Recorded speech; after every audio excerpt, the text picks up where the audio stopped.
vamos a pasar a uno de los temas muy interesantes en razonamiento verbal, que es el tema de inclusión de enunciados. En la primera parte vamos a realizar una ejercitación ya sea teórica y práctica, y vamos a explicar de repente cuáles son los pasos para resolver este tipo de ejercicios.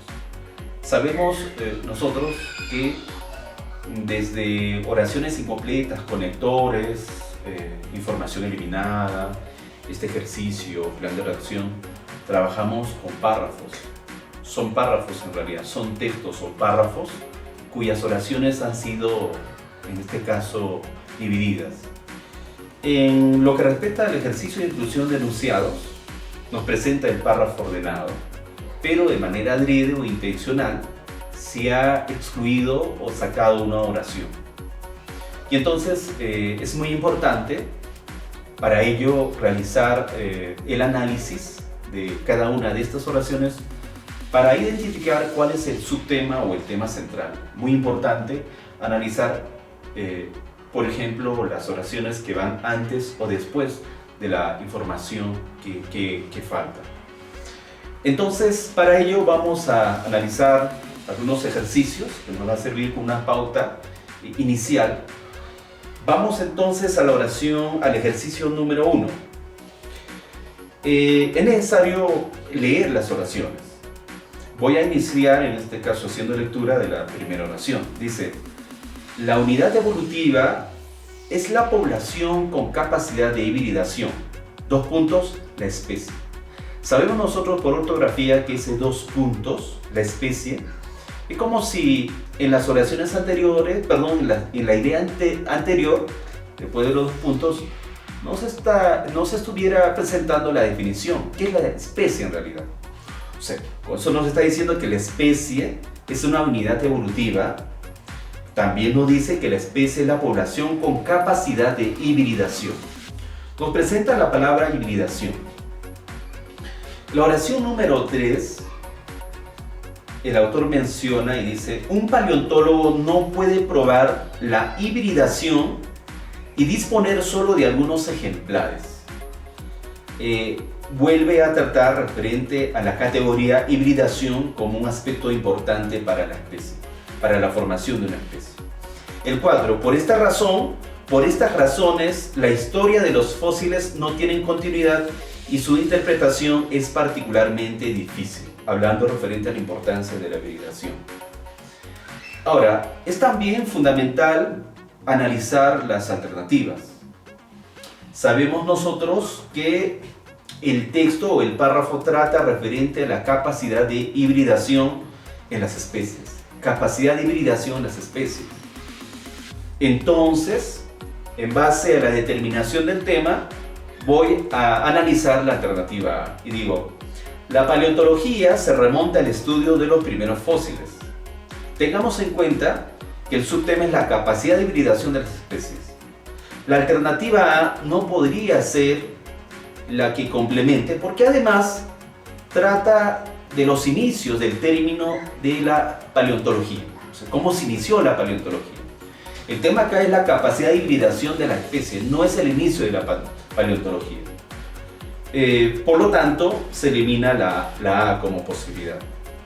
La B. Algunas especies están ampliamente difundidas y otras no. El tema no es la difusión de las especies. Entonces, se aparta referente al tema del texto. La C.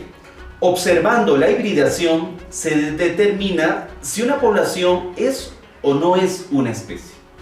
Se dan cuenta que la alternativa C vuelve a hablar referente a la hibridación como condición para la formación de una especie. La alternativa C sí se condice con el subtema que presenta en este caso el párrafo. La alternativa D refiere: en el Perú se encuentran importantes depósitos de fósiles. Es como si en este caso el tema fuera depósito de fósiles en el Perú, y eso no es el tema.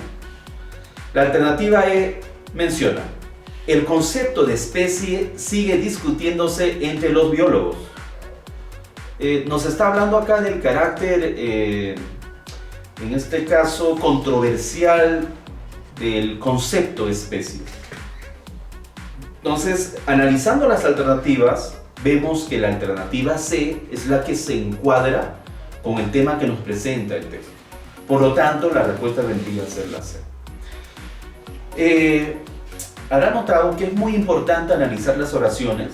Hay que subrayar para ello algunas ideas o conceptos importantes. Hay que establecer el subtema para ir de esta manera descalificando las alternativas, ¿ya? Y al momento de analizar las alternativas es fundamental también tener en cuenta cuál es el subtema, de qué tratan las alternativas. Muy bien, no hemos tenido problemas en el ejercicio número 1, puesto que la alternativa C ha sido una de las opciones. No hemos tenido alternativas distractoras directas, ¿no?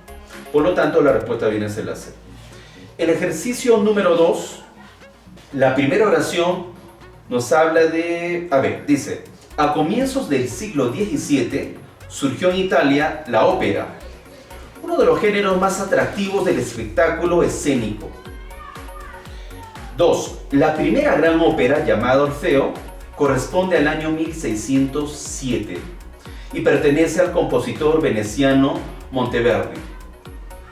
La oración número 4, como cualidad de la ópera, los personajes se relacionan a través del canto, representando un argumento de tono dramático. 5. Al principio del siglo XVII, los compositores introdujeron un nuevo elemento, el aria. Vemos que el texto trata referente al desarrollo, el origen de la ópera. No nos habla de los tipos o clases de ópera, sino cómo se fue desarrollando a través del tiempo la ópera. Entonces, si yo me pongo a analizar la alternativa E, la alternativa D, la alternativa E menciona: la ópera seria abarcó especialmente los temas mitológicos e históricos. La alternativa E trata de la ópera seria, o sea, cuál fue el tratamiento que tuvo la ópera seria como una tipificación.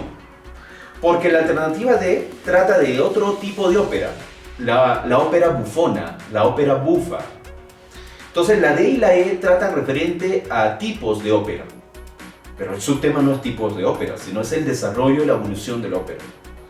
La alternativa C no tendría posibilidades de ir después de la oración número 2. ¿Por qué? Porque la C trata de lo que viene a ser el elemento aria. El aria como elemento. Tendría que ir al contrario después de la oración número 5. Por lo tanto, se elimina la alternativa C. La alternativa B, las formas estilísticas de la ópera luego fueron llevadas a otros países. Entonces, no estamos, o en todo caso el texto no habla referente a la transferencia de la ópera a otros países después del origen. Notamos que dentro de las alternativas la A agrega información, en el sentido que nos va hablando de los aportes, el desarrollo, el origen de la ópera. La alternativa E menciona que entre los compositores italianos de este género tenemos a Rossini. Entonces, un dato importante para hablar referente a quienes dieron su aporte para el desarrollo de la ópera. Muy bien, chicos. Les voy a dejar los siguientes ejercicios para que ustedes lo desarrollen. Regresamos.